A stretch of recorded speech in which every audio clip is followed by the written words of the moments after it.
Pedangdut Dewi Persik semakin membara membongkar aib Nikita Mirzani. Salah satunya adalah katanya Nikita jadi orang ketiga di rumah tangga artis ini.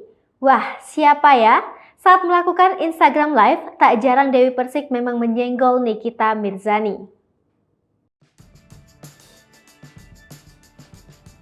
Ia akan memanggil Nikita dengan nama Jengger.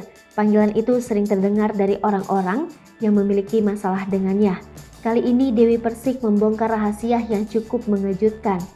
Pasti Anda tahu pasangan Nafa Urbach dan Zack Khan?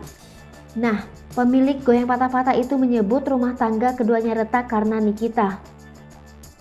Banyak netizen yang kaget namun juga menyarankan agar keduanya cepat-cepat adu jotos.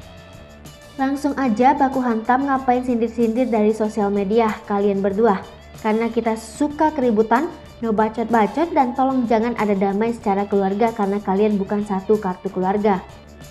Bingung membedakan mana yang benar dan mana yang drama. Tunjukkan pesona kalian di ring biar adu jontos, jadi biar tahu mana yang jadi pemenang, jangan pada saling sindir. Nafa saja pernah klarifikasi kalau suaminya pernah sama Milen, kalau nggak salah. Makanya jadi cerai karena ketahuan sama Milen bukan sama Nyai.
Hai pemirsa Sri Popo TV, jangan lupa komen, like, dan subscribe, serta tonton terus berita-berita terupdate